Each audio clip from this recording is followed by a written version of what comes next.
Bonjour et bienvenue sur la chaîne Conseil RH. Mon nom est Clarisse Serena Ouingabillé. Je suis consultante freelance en gestion des ressources humaines et j'ai à cœur d'aider des personnes et des organisations en situation difficile de manière à ce qu'elles puissent retrouver la sérénité. Si c'est votre première visite sur ma chaîne, je vous invite à vous abonner maintenant pour ne rien rater. Aujourd'hui, nous allons continuer la série de vidéos sur les vacances annuelles et je vais vous parler des vacances européennes. Nous avons vu lors des vidéos précédentes que pour bénéficier des vacances annuelles, le travailleur doit justifier des prestations au cours de l'exercice de vacances. Concrètement, cela veut dire que pour avoir droit aux vacances aujourd'hui en 2019, il faut avoir travaillé au cours de l'année 2018. Ça, c'est le principe de la réglementation belge. Cependant, ce principe a été jugé inacceptable par la Commission européenne qui a mis en garde la Belgique pour non-conformité avec la directive européenne relative au temps de travail. Et ces dispositions européennes donnent le droit à tout travailleur de bénéficier d'au moins 4 semaines de vacances par an. Suite à cette mise en demeure, la Belgique a adapté la réglementation en matière de vacances annuelles en y intégrant la notion des vacances européennes. D'où le nom de vacances européennes puisque ça découle finalement de la directive européenne. Alors, quelles sont les conditions pour bénéficier de ces vacances européennes ? Pour bénéficier des vacances européennes, le travailleur doit simultanément satisfaire aux 3 conditions suivantes. La première condition, il faut débuter ou reprendre une activité de salarié.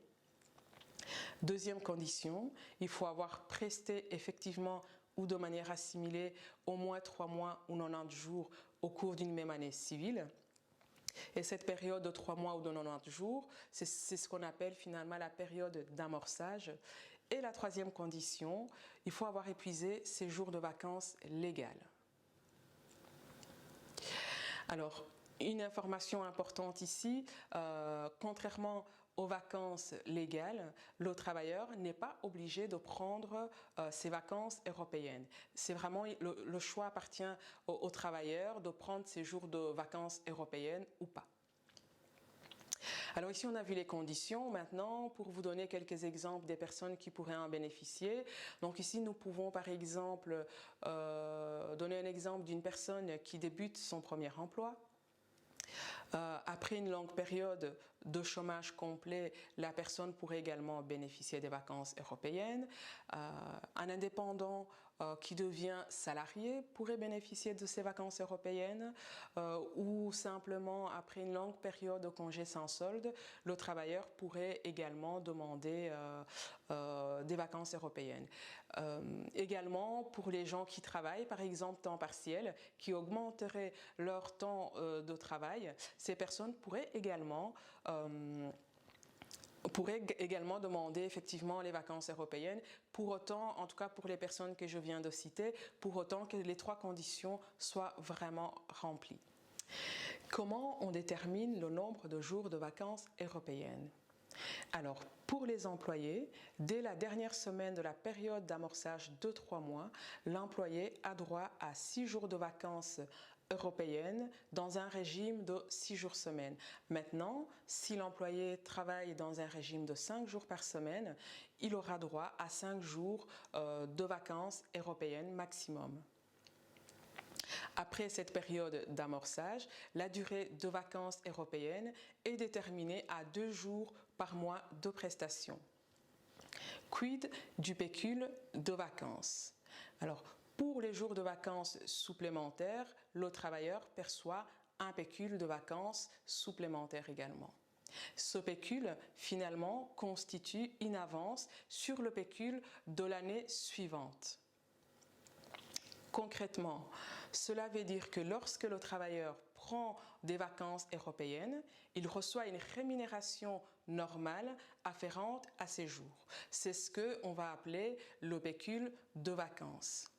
Ce pécule de vacances que reçoit le travailleur sera déduit du double pécule de vacances de l'année suivante. C'est pour cela qu'on appelle en fait une avance. Et donc c'est vraiment important à ce stade de prévenir les travailleurs qui font la demande de vacances européennes et de leur dire que le montant qu'ils vont percevoir par rapport aux vacances européennes qu'ils vont prendre sera déduit l'année suivante. C'est vrai que souvent les travailleurs sont assez surpris puisqu'ils n'ont pas cette information. Donc c'est vraiment important peut-être de le rappeler à vos collaborateurs qui font la demande de vacances européennes. Alors, pour les ouvriers, la durée de vacances européennes est fixée de la même manière que pour les vacances annuelles. C'est-à-dire qu'au terme de la période d'amorçage de 3 mois, le nombre de jours de vacances européennes sera fixé en fonction du nombre de jours de travail effectif et assimilé de l'année en cours. Comme pour les employés, les ouvriers reçoivent également un pécule de vacances supplémentaires payé par l'ONVA. Et ce même pécule de vacances sera déduit lors du pécule de vacances de l'année suivante. Alors, quelles sont les formalités à remplir pour demander les vacances européennes? Pour les employés, une simple demande écrite à l'employeur suffit. Alors, il est conseillé ici à l'employeur de conserver cette demande du travailleur pour éviter toute contestation ultérieure. Pour les ouvriers, la procédure est différente.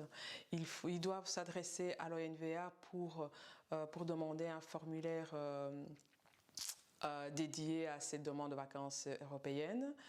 Ils doivent compléter leur partie, faire compléter l'autre partie qui doit être complétée par l'employeur et ensuite remettre le document à l'ONVA. Encore une fois, ce document, il est recommandé à l'employeur de toujours conserver une copie de cette demande du travailleur. Pour cette vidéo, je vais m'arrêter ici. J'espère qu'elle vous a été utile. Pour la prochaine vidéo, je vous parlerai des vacances jeunes. Si par ailleurs vous souhaitez que j'intervienne au sein de votre entreprise, je vous invite à visiter mon site internet back2zen.be pour en savoir davantage sur moi et sur mes services.